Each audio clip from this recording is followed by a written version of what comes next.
let's talk about soccer and football and IFK Norrköping. I think that's very interesting, especially as I know some Djurgårdare is here today, and we can have some fun about that. But I hope you don't going to behave like the fans yesterday and come after me here right now, because I'm going to be calm and cool.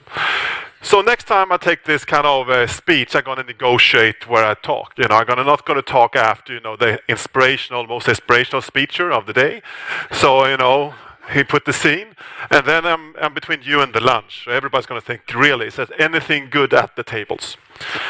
But I think I have a chance, because the press of Sweden has actually helped us lately to make Ericsson very interested. And a lot of people think that they know a lot of what we are doing. So maybe I can make some points around this. And today I'm going to talk about this business transformation journey we are in on Ericsson. And I want to make that point first for everybody, because I'm standing here as a CIO. And we made it very clear in the headings that what I'm going to talk about is not an IT project. Not where IT is forcing technology on the business. Because if that would be what we are doing today, we could just throw those money away or put them somewhere else, because that would just be waste. So this is all about how IT and the business is partnering and working together hand in hand to make a difference for the company.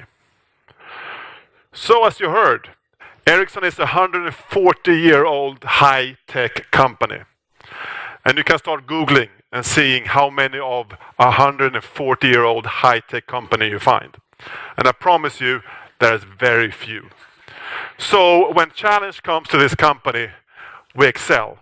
We excel as an organization, we take on the challenge, which is happening right now. But we've been on the challenge the last 15 years, or 140 years. And the last 15 years, we moved from a situation where we had like 10, 15 competitors. Today, we have hundreds of competitors, because we moved into a new market, a new situation, where it's not anymore only the telecom operators and the suppliers like Ericsson, which are we're working with.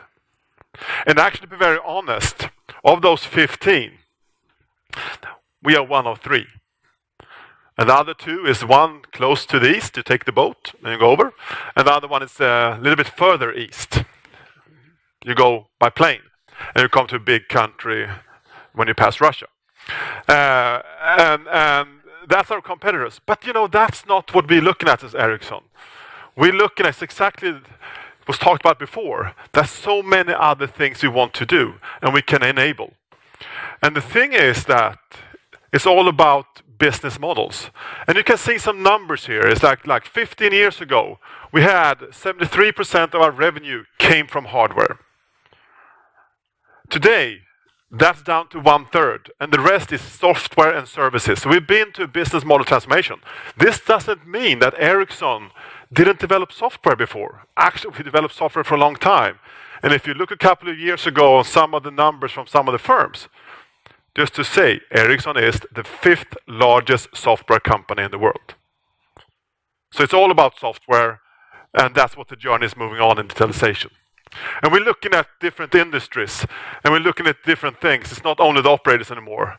We're actually seeing, when we talk, it's not even handheld phones anymore. That's a great thing, but it's people talk about IoT. We talked about the network society. We believe that the society is going to get better by connecting things together. And when we do that, we're talking about something called 5G. I'm going to look back all the time and miss the picture, so I'll look there. So 5G, the 5th generation. And this is about where things get connected to help us in the world. I'm not going to go through this, but just to say, it's not too far away. I have some of my colleagues from R&D and our head of group function technology and that part here with me. And we're already trying this out. And we're already seeing that it's 40 times faster than today. And that's not important for us as human beings when we look at our phones or working with WhatsApp. This is about things connecting. As you see one thing there about robotics, if you understand what this means, is that when you become a surgeon, you can actually sit with your joystick and do surgery, and you feel the resistance when you touch something. That's how fast this is. There's no latency. you cannot afford. And when the cars in Scania with the trucks are going on the autobahn a meter apart to become like a train, to fix energy consumption and become more environmentalist and more better for their customers, you don't want them to have latency in that discussion. And you want that in a very secure way. And that's what we're talking about, the 5G. So being a part of this company and being the CIO of this is great.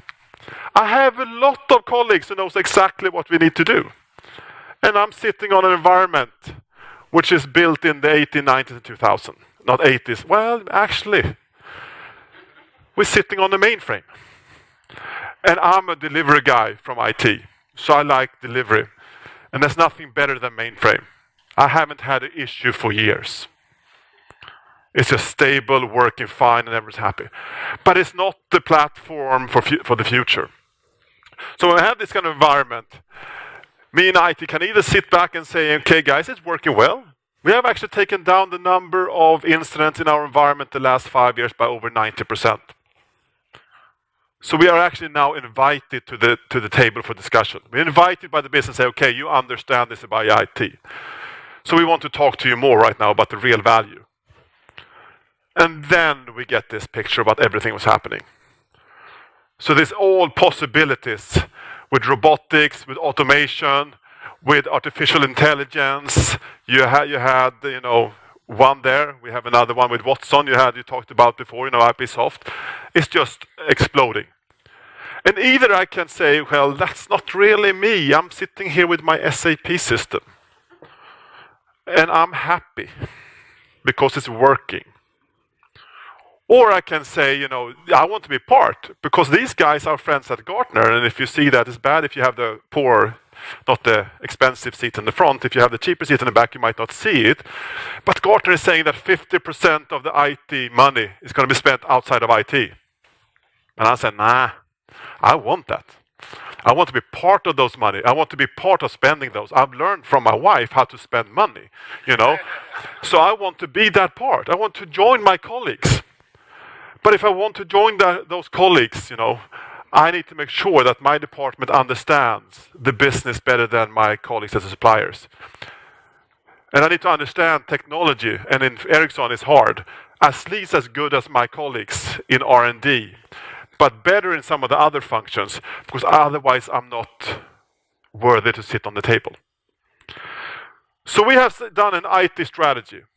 And everybody do that. And it's actually 5 years. I might pass the test. But the only thing I know myself right now is when I talk about an IT strategy, that technology-wise, I'm not smart enough to understand what's happening 3, 4, 5 years from now because it's going so fast. But it's my job to help the company get an experience. And we're talking about experience in two places. We're talking an experience for our employees. And trust me, I have so many smart colleagues, especially in the R&D space, who needs time to invent new things for us. So it's my job to make that workspace digital, exciting, and actually give time back to the business.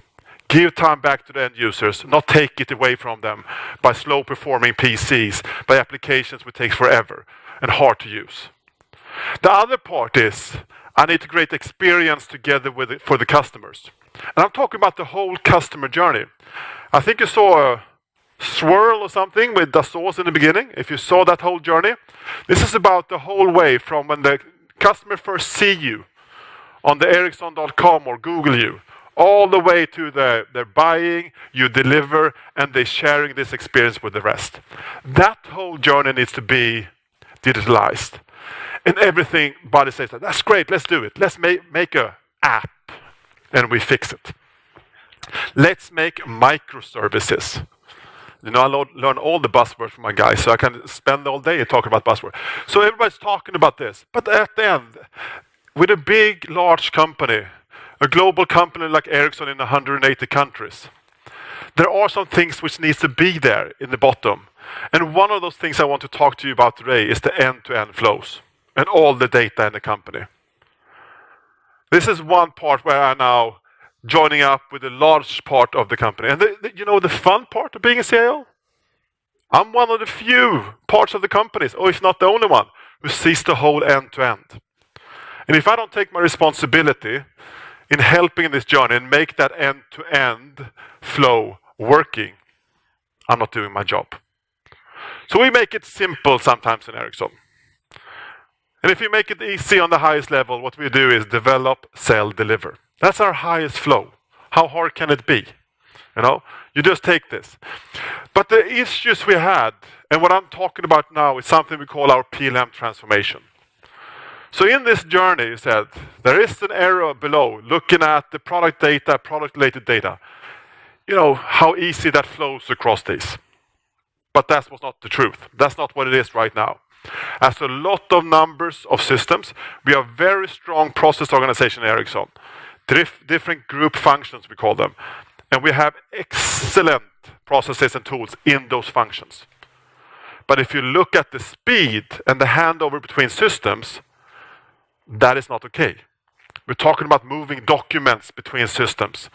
And if you want to compete in the 5G market, there's only one thing which counts for Ericsson.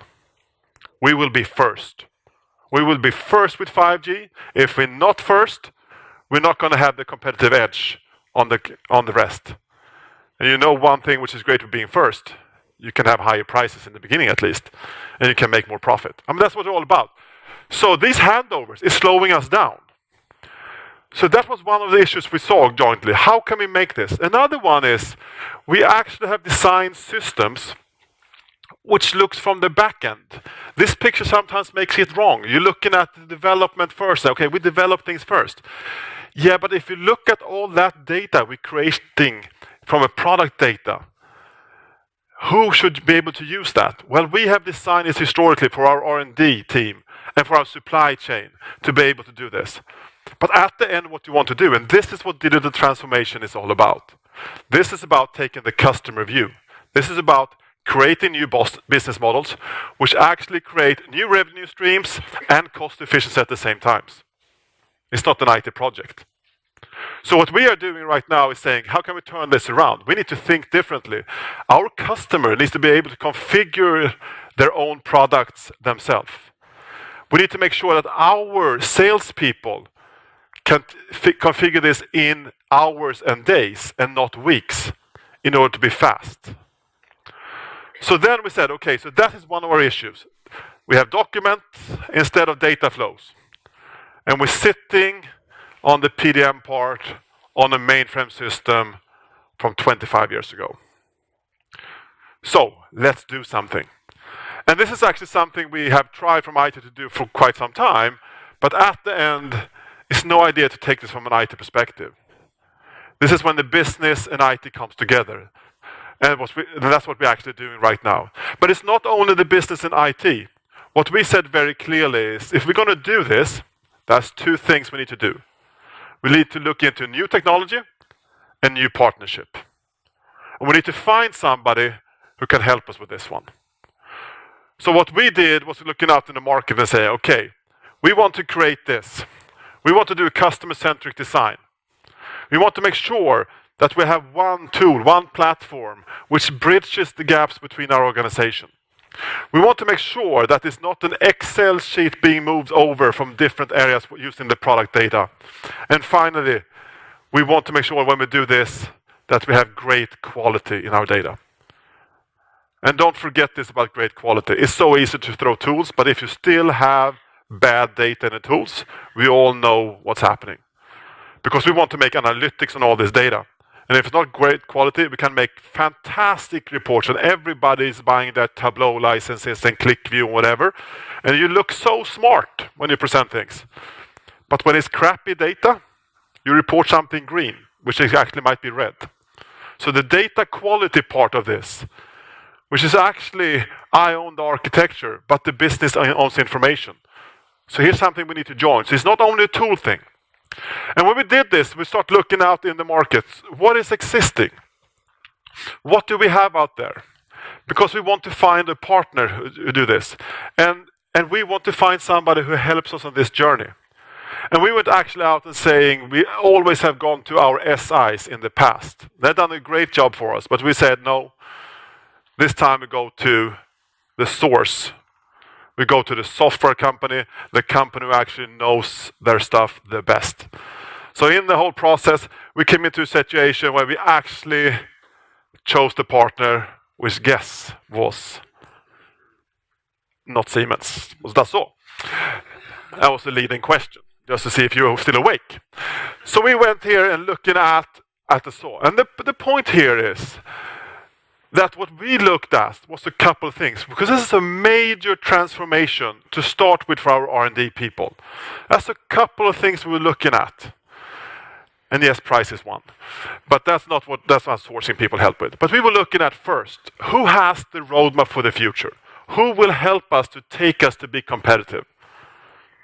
And the second part, who has an application which actually make the life easier for our end users? If you're going to make this transformation, a lot of us have tried to make transformation with, I shouldn't say the name of the application, but applications which had GUIs, interfaces, which are very hard, not intuitives, and ask the users to change. And they say, I don't understand what I'm going to do here. And I have smart people. So instead, we were looking at, okay, which part has a flow between the modules so you actually can make it easy for the change of our journey. Because one thing is for sure, I and my business colleagues cannot stop Ericsson.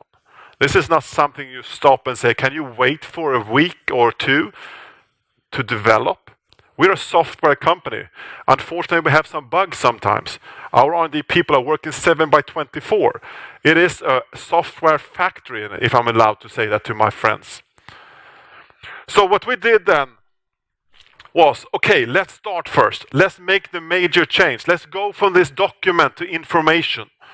And when we do this, and Prim is the old system, if someone wants to know.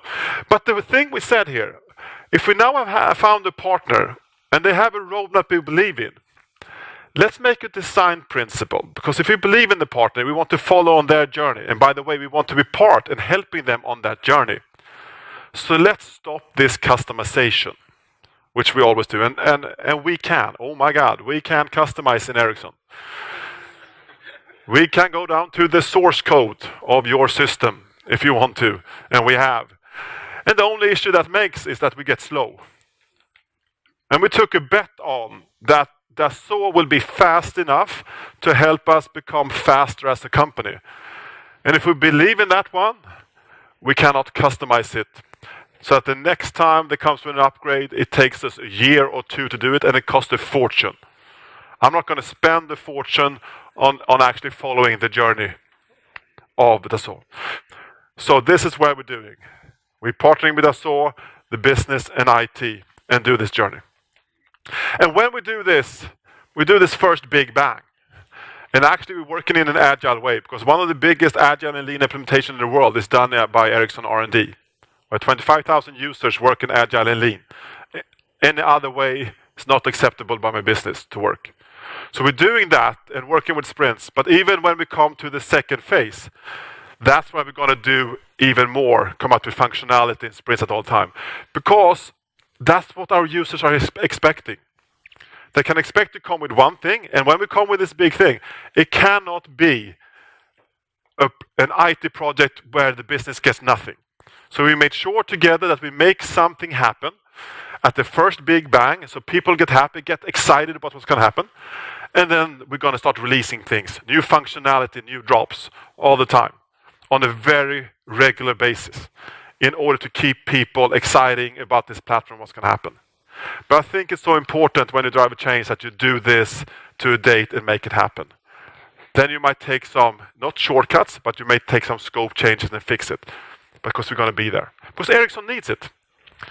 So when we end, this is what in the first phase is going to happen. So suddenly we're going to have an end-to-end flow. So it's not a document. It's actually automated flows across the company, which means that we get speed in the data. We're going to have cross-team and cross-department. It was talked about this before. This is where we get a platform where our R&D people can work together with our sales people. It's not that the R&D work here and the sales over there. This is how we digitalize the internal flows. So actually we get a collaboration across not only geographies, but functions in the companies. We're going to get the traceability, have control. Reporting might be the wrong word, because what we're talking about, of course, is analytics. Reporting is very rear view mirror kind of thinking. What we're talking about is predictive analytics about our products. And finally, I will provide a flexible system for the business where we can scale up and scale down, bring new functionality in, and evolve together with the business. I myself, my IT department, Dassault, together with the business. That's the journey we're on. That's how we're going to win. And this is just one of the digital transformations of Ericsson. And I end there, because lunch is here.